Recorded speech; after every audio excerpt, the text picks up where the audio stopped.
one entity. They're not all separate things. Well,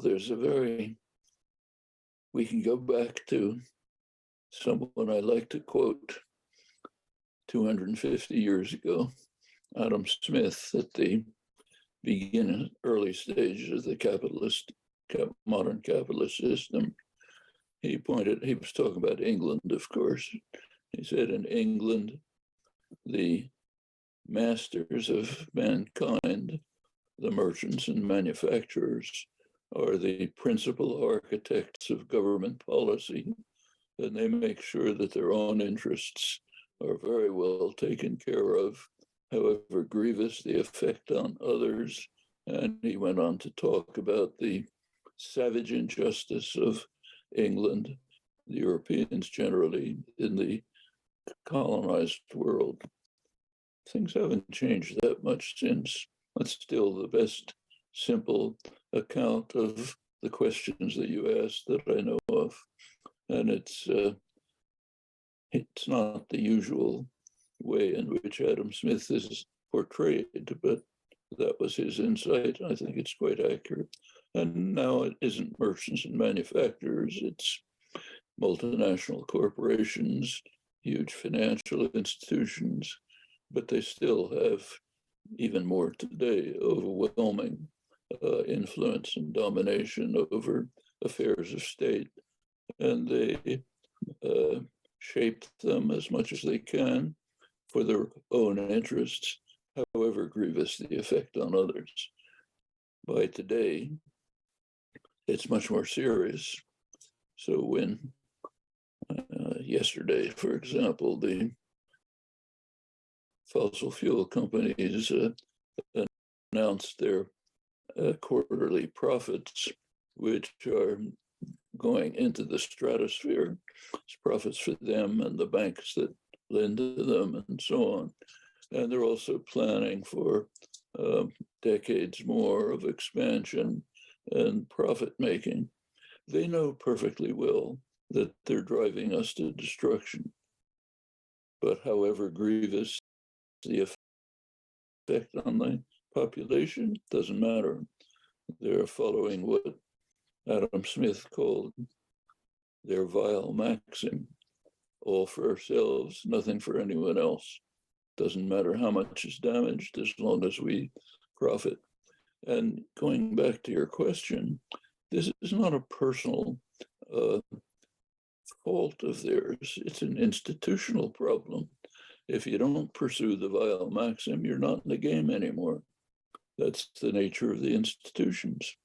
So you can work hard consciously to destroy the prospects for life on Earth. And when you look in the mirror, you can say, what else can I do?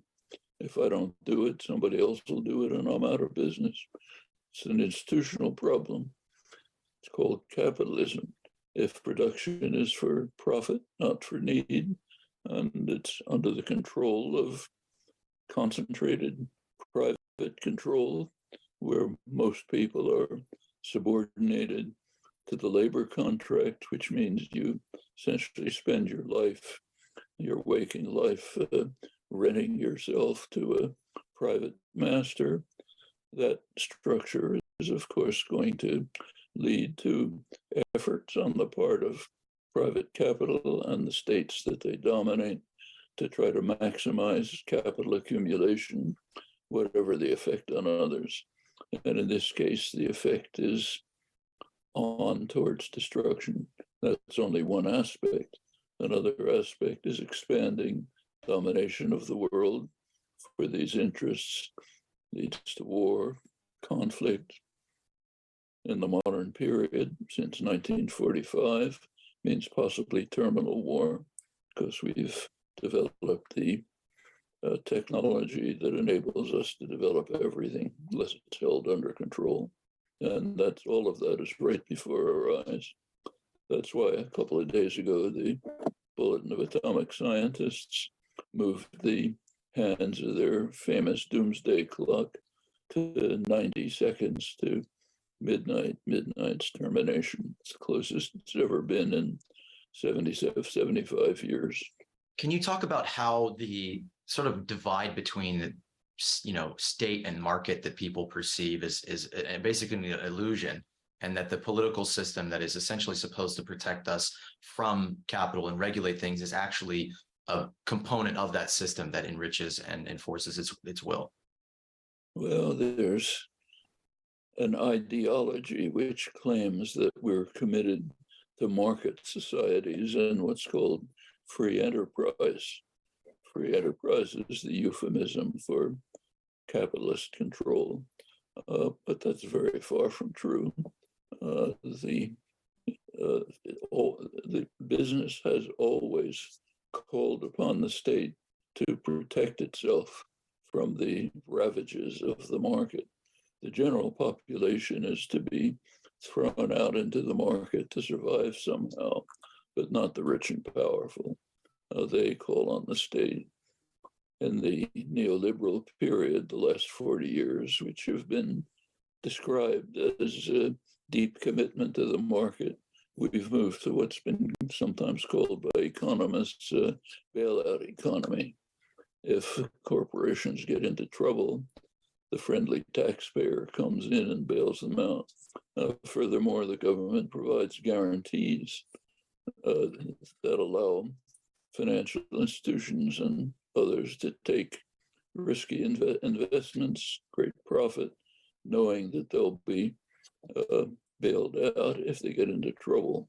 It's increased substantially since the Reagan years. Since the doors were thrown open, regulation was declined. So you go back to the early post-war period, there were no financial crises, starting with Reagan right away. Financial crisis crashes one after another all over the world as it moves into this system. You move into the market systems, yes, there are crashes and disruption. The state, which is largely dominated by private capital, moves in to save those, the worthy ones, those who own things. You see, this doesn't, you can see it very dramatically in crisis cases. So in 2008, 2009, there was a major recession. George Bush's administration, his Congress passed legislation, TARP legislation, to to prevent the recession from coming into depression by massive government funding. Obama took it over, expanded it, and implemented it. Had two components. One component was to bail out the perpetrators of the crisis, the banks, the investment firms, the insurance firms, which had consciously provided loans that they knew were basically unpayable, used complicated financial devices, derivatives, and others to distribute the risk. And when it all crashed, then comes the legislation, one part of which was to bail out the perpetrators, the major financial institutions. The other part of the legislation was to offer some help to the victims, the people who had had their homes foreclosed, who were out in the streets, didn't have jobs. That's the second part of the legislation. Well, guess which part was implemented? The first part. That's the masters in charge. The Inspector General of the Treasury Department, Neil Barofsky, was so outraged by this, he wrote articles and even a book about it, but it didn't matter. That's the way state capitalism works, governed by the principles that were actually described by Adam Smith 250 years ago. Now, taken slightly different forms, but the same principles. Can you talk about the ways that the media colludes in this ecosystem? I think specifically the political class, the political theater, the political circus, and the media collude to create an artificial reality that you have very famously spoken about as, manufacturing consent to whatever happens. Well, the media are, first of all, we should say that they're an indispensable way of finding out roughly what's going on in the world. First thing I do in the morning is read the national press. I know that it's distorted. I know how it's distorted, but nevertheless, it's the primary source of general information. But if you look at the way the media and the political class generally, the intellectual world generally, the way they look at these things is through the framework of dominant ideology, which is largely established by the powerful institutions that own and run the society. So you see this on every issue. So, for example, on the economic issues, they're not describing what I just mentioned. They're not giving you Adam Smith's accurate portrayal of the way the state capitalist system works. On the international front, it's much more dramatic. It's impossible to say that the United States committed a crime. The worst crimes of the post-war period after the Second World War are the U.S. destruction of Indochina, massive crime, U.S. invasion this century, U.S. invasion of Iraq, brutal, vicious, criminal invasion which destroyed the country. You can't find any. We're coming up to the anniversaries of them now. 50th anniversary of the formal end of the war in Vietnam, 20th anniversary of invading Iraq. You're going to hear plenty of rhetoric about how we made mistakes, benign intentions, but just made mistakes. Harvard University can run a conference, a debate on whether the invasion of Iraq was a humanitarian intervention. If we saw a debate at Moscow University as to whether the invasion of Ukraine was a humanitarian intervention, we'd crack up in ridicule. But when it happens here, we're very respectful. We think, oh, isn't that significant for Harvard to raise this question? This is, the ideology is so skewed towards subordination to state power and private power that you just have grossly distorted conceptions of the world. So, for example, the United States' commentators here are very surprised, even appalled, that most of the world refused to go along with us on issue after issue. Why? Because they're not subjected to our highly distorted ideological system. They don't see the world the way we're instructed to by our ideological institutions. So yes, the way it's put here is there's something wrong with the world. Well, actually, there's something wrong with the way we look at the world in our narrow, constrained fashion. For the world, it's you take a look at international polls. I regard the United States as the most dangerous country in the world for pretty good reasons. When people in the South, the global South, Latin America, Asia, Africa, when they hear us orating, in the case of Ukraine, about how terrible it is that Russia violated international law and invaded another country, which is true, it is terrible, but they crack up in ridicule.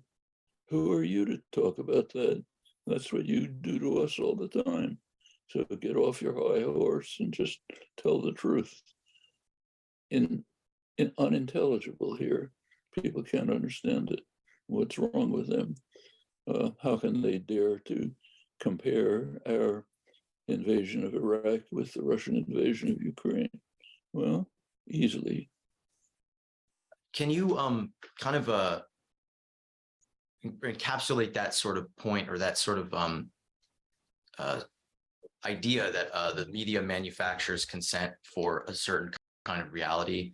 Because for a little background, I mean, especially in the social media era, we live in this era of fake people calling fake things fake news, and CNN will call things fake news. But then the reporting that they do is so distorted as to ultimately create outcomes themselves. I mean, and of course, if the media companies are owned by the corporations that are going to engineer things in their favor as well. The actual reporting, what a journalist does in the field, is generally quite accurate, often courageous, but the way it's reshaped as it works through the filters that determine media performance can give you a very skewed view of the world. What I described is a perfect example. It's unintelligible here that most of the world regards the US invasion of Iraq as criminal aggression, which destroyed a country and set in motion forces that are tearing the whole region apart. Here, the most that can be said is, well, it was a regrettable mistake, strategic blunder. We honor Barack Obama because he didn't go along with the invasion. He said it's a blunder. Do we honor the Russian generals who described the Russian invasion of Afghanistan as a blunder and then implemented it? No, we don't. But here, while the descriptions of what's happening on the ground are accurate, you can read reporters' accounts of here's a dramatic case. One of the major crimes of the United States in invading Iraq was the invasion of Fallujah, city of Fallujah, twice. Second one was a real horror story. You look at the descriptions on the ground, they're accurate. They describe the horrors of the invasion. How is it interpreted here? If people ever even heard of it, it's just a marine battle. In fact, the US Navy has just commissioned its latest ship, amphibious troop carrier called the USS Fallujah. The other countries honor their major atrocities by naming major weapons after them. But here it passes without an eye blink, not in the world. You read the press in the global South, they're appalled by it. Kind of a simple question I want to throw at you. What is money, and how does it control, connect, and dictate reality? Take the major media. They're major corporations, parts of larger corporations. Like other businesses, they sell a product to a market. The market they sell to is advertisers. That's their income source. That's other corporations. The product that they sell is you and me, readers, viewers. These are sold by major corporations to other major corporations. Furthermore, these huge corporations are closely interrelated with government, both in personnel, people flow up and back from one to the other, but also in ideology and doctrine, part of the same large-scale doctrinal system. What do you expect to come from a structure like this? Just simple common sense suggests that the picture that will be presented will, to some extent, reflect the interests of the sellers, the buyers, the institutions like the state that they're closely connected to. When you look in detail, that's exactly what you find.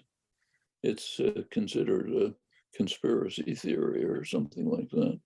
Whenever you attribute rationality to planners. It's called a conspiracy. If you say, well, they just made mistakes or they're stupid or something like that, that's fine. This is all the time. Take, say, the whole Cold War. You go back to the origins of the Cold War around 1950, huge armament programs. There are perfectly rational explanations, which you find in the documentary record, in the business press, and so on, all necessary to save the US economy from recession, to make sure we controlled Europe and Asia. When you spell all this out, it's a conspiracy theory. You say, look, it's perfectly clear that they knew that there was no major Russian threat, but concocted it to justify these actions. As Senator Vandenberg put it, we have to scare the hell out of the American people to ram this stuff through. Dean Acheson, Secretary of State, explained the almost hysterical tone of the documents he was supervising by saying, we have to be clearer than truth to bludgeon the mass mind of government to follow our policies. If you bring all this stuff up, it's a conspiracy theory. Happens to be well documented, perfectly rational and reasonable, but it's not the kind of thing we're supposed to believe. We're supposed to say, oh, well, they were deluded, they didn't understand, they really thought there were weapons of mass destruction in Iraq, so on and so forth. As long as you say that, it's fine. We don't do that with other countries, incidentally. We attribute to them rational planning. Can't do that to us. If you do it, it's dismissed as conspiracy theory and wild ideas and so on. It's a very well controlled and shaped doctrinal system. People who try to depart from it they're not put in concentration camps. It's a free country, but they're marginalized, vilified, and so on. Like good old Noam Chomsky, freedom hater. Okay, I have two more questions for you, and then I think we'll bring on the others. So I want to kind of preface this a little bit by just saying that you said, I think the other day in an interview, that we've never been in a more dangerous moment, that things have never been closer to the abyss. You mentioned earlier that the nuclear annihilation clock, and that's just one of our issues we face. Mass species extinction, climate change, soil erosion, supply chain collapse, the destruction of our energy grid. All of these things are bringing us toward an interconnected crisis. All crises are converging into one, and it seems that one way or another, unification of some kind is the only option, is going to come. So can you issue, in effect, a warning to the human species about the predicament that it faces and the choices that we have in this moment?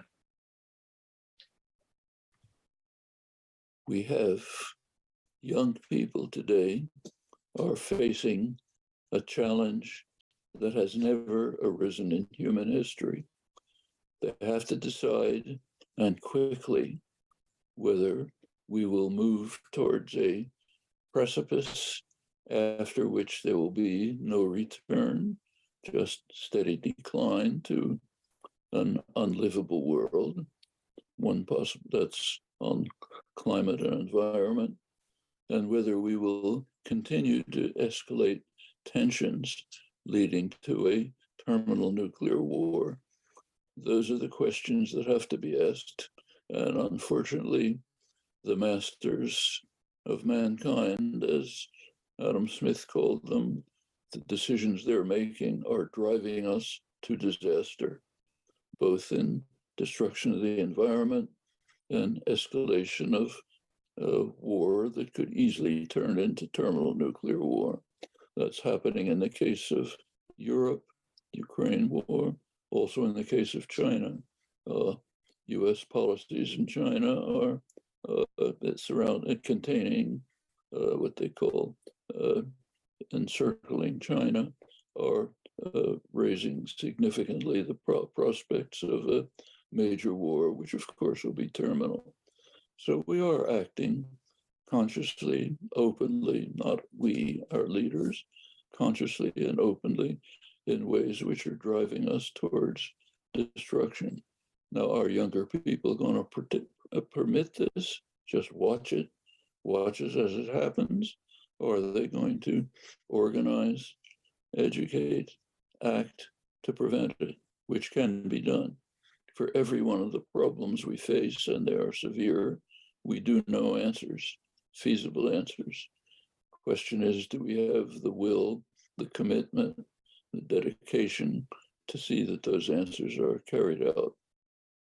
That's a perfect setup or prelude to the sort of natural response to that question. And it's the question that if I had one question, if I came up to you on the street or whatever, I had one thing to ask you, it would be quite simply, what is the answer? Because we have individual solutions to these issues, and individually we could cut them all up and say we have a energy solution, we have a food solution, we have all these things, but it doesn't seem, it is glaringly obvious at this point that we have a system problem. The problem is capitalism. We need to fight that with a vision that will run through every activist, political, social, and even commercial. Every single arm of society needs to run through with a new system, a new vision for what can be, how we can reorganize human life. You have described yourself in the past as an anarchist. You have described yourself as an anarcho-syndicalist or spoken favorably of these sorts of systems.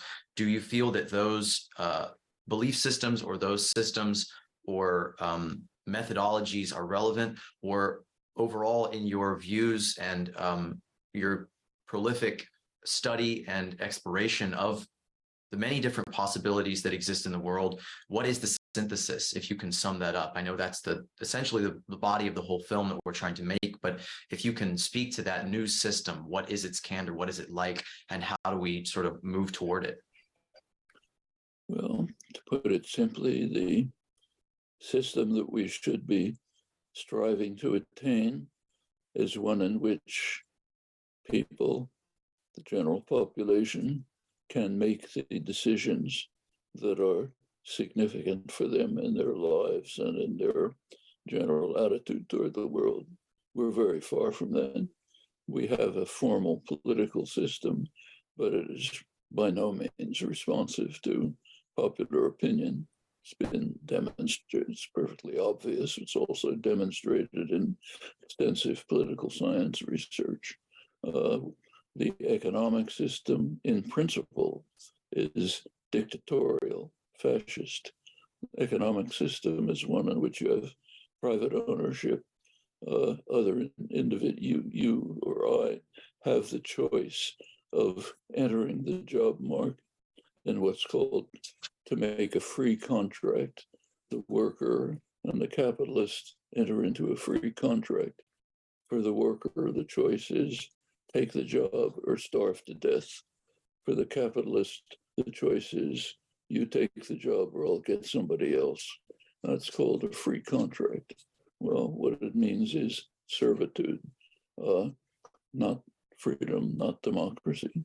In the economic, political, and social realms, we should be looking for authentic democracy, participation of the population in decisions that matter to them. That means a substantial change in the nature of our social, economic, and political structures. But the fact of the matter is, and we have to face this, that there are problems of extreme urgency that will be solved in the near future, or we're finished. You can't delay the climate crisis. You can't delay the problem of nuclear wars, which means they have to be dealt with and overcome within basically the framework of existing institutions, which can be modified. Their worst flaws can be mitigated. You can move towards a more regulated capitalist system, which isn't as suicidal as the present one, but they are at the same time have to try to solve the immediate problems within basically existing structures while trying to change those structures so we can move on to a much better world in the future. These are parallel interacting commitments. Can you just speak to the hope of the other side of this? That it seems like you've been fighting not just the bad things, the horrors, the problems, but you've been fighting for something, for a better world. Can you speak to that with a sense of hope for people, real quick? Because it seems it seems like we can't really solve these problems without restructuring reality and life in such a way that we do invalidate the structure of capitalism. We can't change our food, energy, production, movement systems all without making the world drastically better. So that's what motivates me. If you can speak to that real quick, then I'll bring on the others. The fact of the matter is we can mitigate, control, overcome the worst of the crises within a somewhat modified form of the existing basic institutional structures. That's feasible. In the longer term, we should move towards dismantling these illegitimate structures and constructing ones that actually answer to the needs and the rights of the general population. Those two things are not inconsistent. They're mutually interacting. While we deal with the urgent crises in the current institutional framework, we are at the same time trying to bring out, sharpen understanding of the suicidal nature of the institutions and moving to change them. It's possible to have two ideas in mind at the same time and pursue both of them. Okay, so I'm going to invite my colleagues here. Matt, you should go ahead and ask your question, and Amanda will come in, and I'll. I suppose my main question, a lot of other people have kind of voiced this question as well, is do you see a grassroots movement where we're kind of building an alternative to the current system, like Buckminster Fuller put it, obsolete the current system by building a new system, or kind of going the standard political route by trying to enact change via voting and political measures and things like that? Do you see them as both being equally effective, or kind of one strategy being more effective than the other, or would you advocate kind of just doing both essentially as to the best of our abilities? Or what's your view on grassroots movements where we're trying to create communities and build this real change versus going the political route? They're both essential, and there's no reason why you can't do both. There are decisions made in the political domain that are very significant. If we can influence them, we should. At the same time, we should be building institutions which reflect the just commitments that we have towards a viable, equitable world in which people control their own fate. So you can be working to build cooperatives, worker-owned enterprises, localism in agriculture, in food production, and so on, at the same time that you're pressing Congress to pass legislation that'll enable us to survive.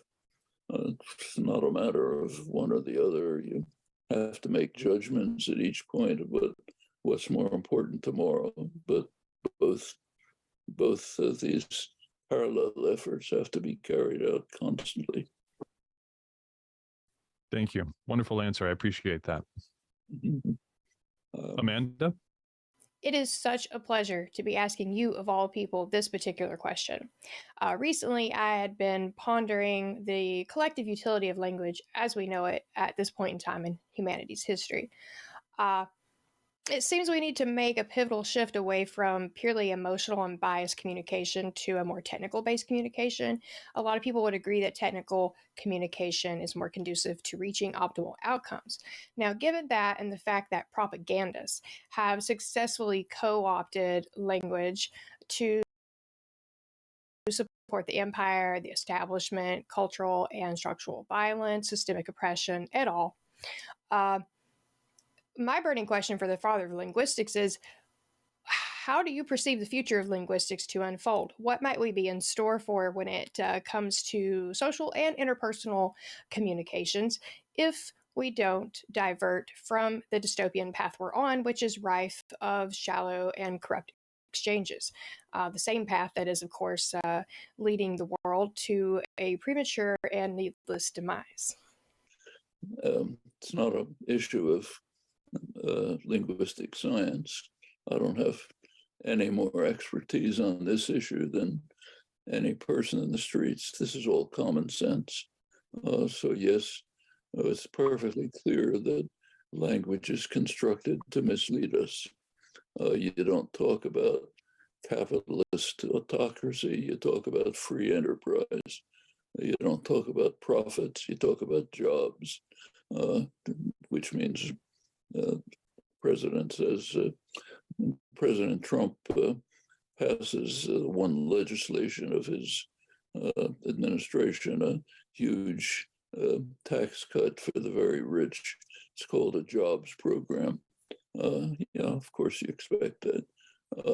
You don't talk about U.S. aggression. You talk about U.S. humanitarian intervention, all kinds of ways of distorting the way the world works. Okay, you don't need any profound understanding to see what's going on. Let's just talk straight, simple, straight, honest, dismantle the illusions and so on. The illusions, incidentally, are perfectly conscious. The advertising industry spends billions of dollars a year trying to mislead you about such things. So does the media and intellectual system. Okay, decode them. Talk honestly and straight about what's happening. The greatest, for some young person, the greatest aspiration in life is supposed to be to get a job. That is to be a serf.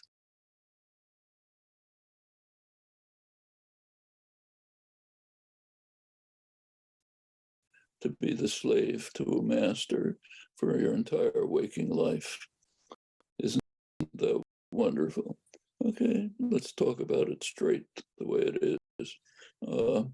Working people were able to do that a century ago, so we should be able to now.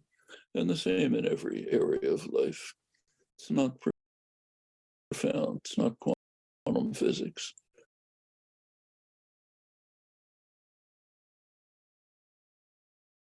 Just requires a open, critical mind looking at the world around you. You have a job. What does it mean? It means for your waking life, you're following orders of a master beyond the level of anything that Stalin could have dreamt of. Stalin couldn't have told you you can have a 5-minute bathroom break at 3 o'clock. It couldn't have told you these are the clothes you have to wear. This is the path you have to take in an Amazon warehouse from here to here. If you don't do it, you get kicked down. And no political dictator ever had that kind of control. It's what we call having a job. Okay, let's make it clear that that's what it is. Everyone sees it. As soon as you say it, it's obvious. You don't have to write a complicated book about it. And this is true at every area. We invade another country, it's aggression, not a mistake, not benign effort to help them to bring democracy. Just take it apart and describe what's happening in simple words, not using the euphemisms and distortions that are used to veil the world and prevent us from seeing it. That's what activists and organizers should be doing and do. If I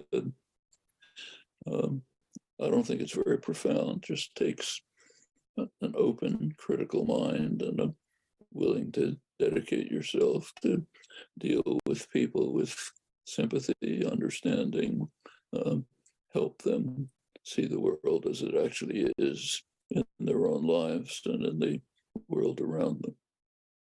Do you want to do something about all the issues we talk about here on our